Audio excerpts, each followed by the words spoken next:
A monada em evolução.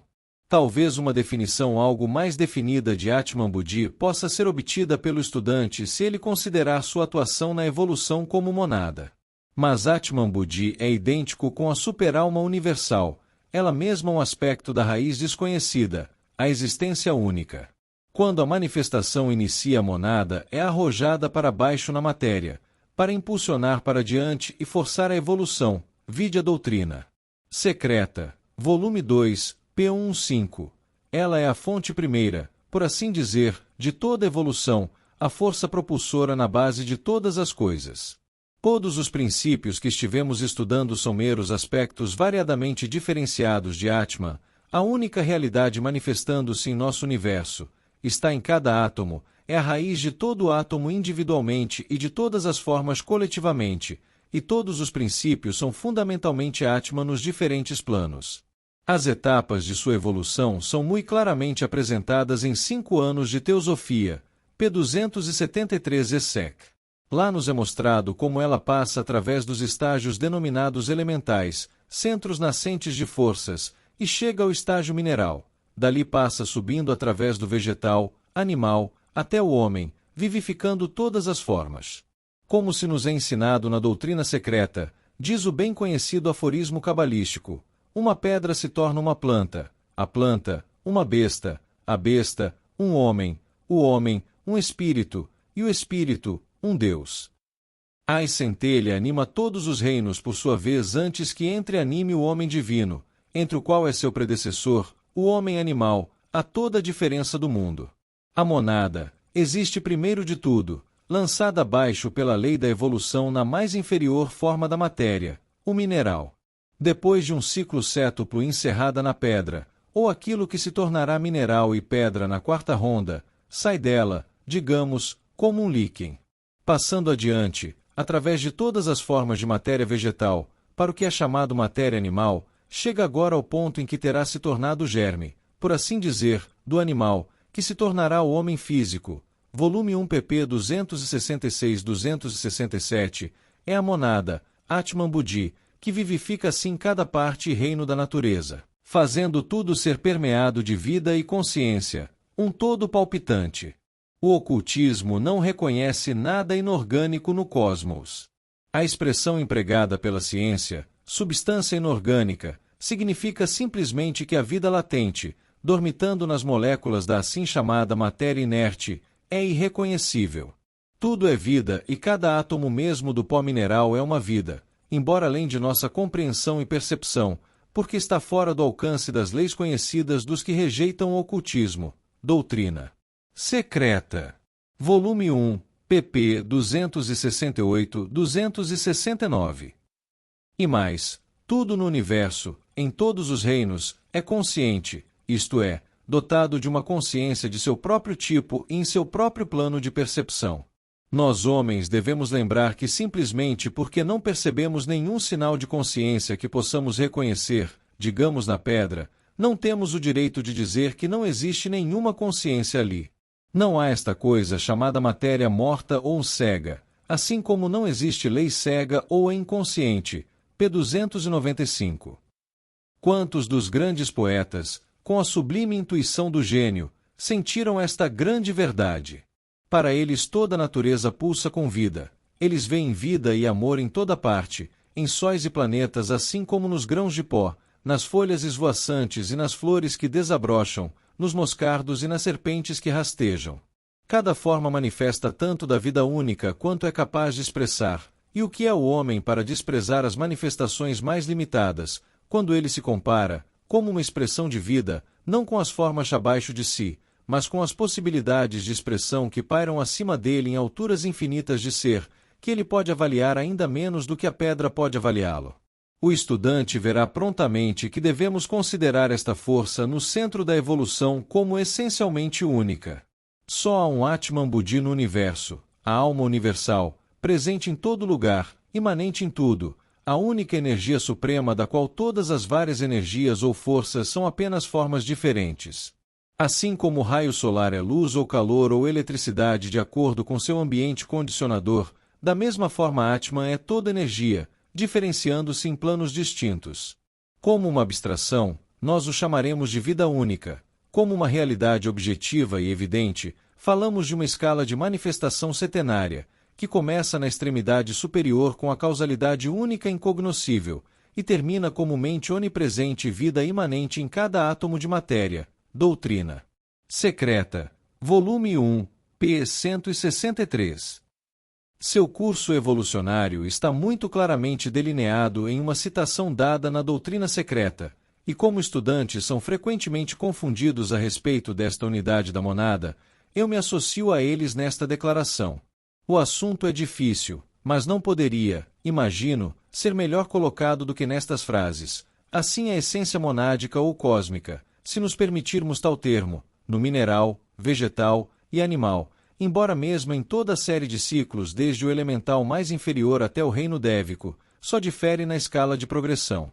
Seria muito enganoso imaginar uma monada como uma entidade separada trilhando seu lento caminho através dos reinos inferiores, e depois de incalculáveis séries de transformações florescer como um ser humano. Em suma, que a monada de um Humboldt foi a monada de um átomo de silício.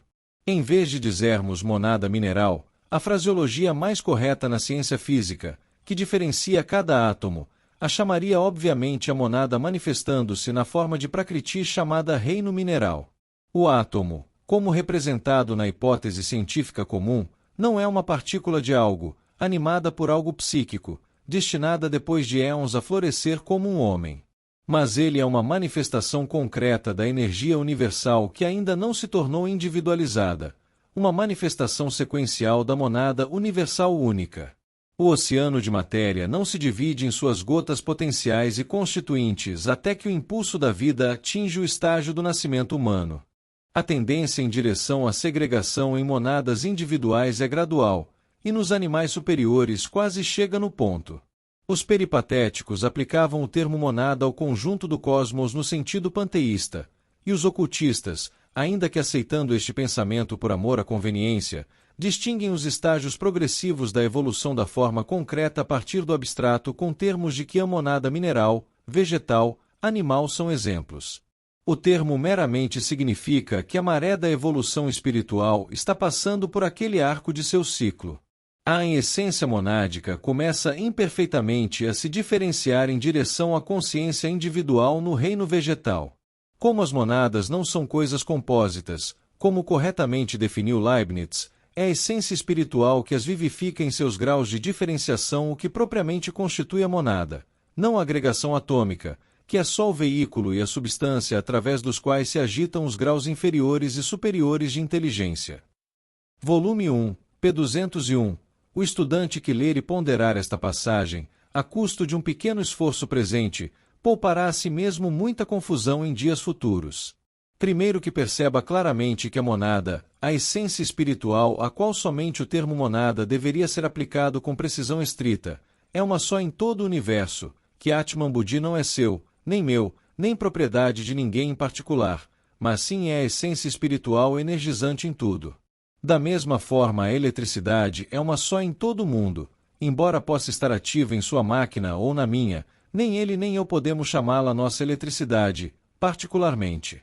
Mas, e aqui surge confusão, quando Atman Buddhi energiza-se num homem, em quem Manas está ativo como uma força individualizante, fala-se a miúde como se a agregação atômica fosse uma monada separada, e então temos monadas, como na passagem acima. Esta maneira dúbia de usar o termo não levará ao erro se o estudante lembrar que o processo de individualização não está no plano espiritual, mas Atman Buddhi visto através de Manas parece compartilhar da individualidade deste último. Assim, se você pegar na mão vários vidros coloridos, pode ver através deles um sol vermelho, um sol azul, um sol amarelo, e assim por diante. Não obstante, só há um sol brilhando sobre você, alterado pelos meios pelos quais você o olha. Quão frequentemente nos deparamos com a frase monadas humanas, deveria ser a monada se manifestando no reino humano, mas esta precisão algo pedante provavelmente só confundiria o maior número de pessoas, e a frase popular mais imprecisa não confundirá se o princípio de unidade no plano espiritual for compreendido, não mais do que nos confundimos ao falar do nascer do sol. A monada espiritual é única, universal, ilimitada, e inteira, cujos raios, não obstante, formam o que, em nossa ignorância, chamamos as monadas individuais dos homens. Doutrina Secreta. Volume 1, p. 200. Muito bela e poeticamente esta unidade é descrita em um dos catecismos ocultos, onde o guru questiona o discípulo: levanta tua cabeça, ó Lanou, vês uma ou incontáveis luzes acima de ti, incandescentes nos escuros céus da meia-noite? Percebo só uma chama, ó Gurudeva, vejo incontáveis centelhas não separadas ardendo nela. Disseste bem. E agora olha em torno e dentro de ti mesmo. Aquela luz que brilha dentro de ti, tu a percebes diferente de alguma forma da luz que brilha em teus semelhantes? De modo algum ela é diferente, embora o prisioneiro seja mantido em amarras pelo karma, embora suas vestes exteriores iludam o ignorante para que diga tua alma, e a minha alma. Doutrina Secreta. Volume 1, p. 145. Não deve haver agora nenhuma dificuldade séria em compreender os estágios da evolução humana. A monada, que tem percorrido seu caminho como vimos, chega no ponto em que a forma humana pode ser manifesta na Terra. Um corpo etérico e sua contraparte física então são desenvolvidos, prana se especializa a partir do grande oceano da vida, e kama é desenvolvido, todos estes princípios. O quaternário inferior, sendo vigiados pela monada, energizados por ela, impelidos por ela, forçados para frente. Por ela em direção ao contínuo aperfeiçoamento da forma e da capacidade para manifestar as energias superiores na natureza. Este foi o homem animal, ou físico, que evoluía através de 2 raças e meia. Mas a monada e o quaternário inferior não poderiam entrar em relação suficientemente estreita entre si, ainda faltava um elo. O dragão dual e a monada não têm domínio sobre a mera forma. É como a brisa que não encontra árvore ou ramagem para recebê-la e abrigá-la.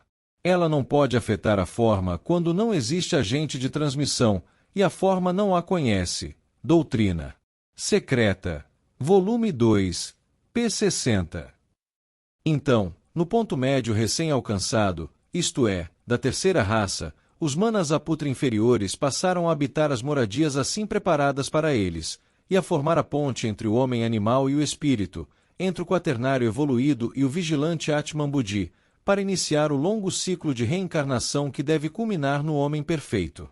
O influxo monádico, ou a evolução da monada, do animal até o reino humano, continuou durante a terceira raça até a metade da quarta, continuamente a população recebendo assim novos recrutas, continuando deste modo o nascimento de almas durante a segunda metade da terceira raça e a primeira metade da quarta.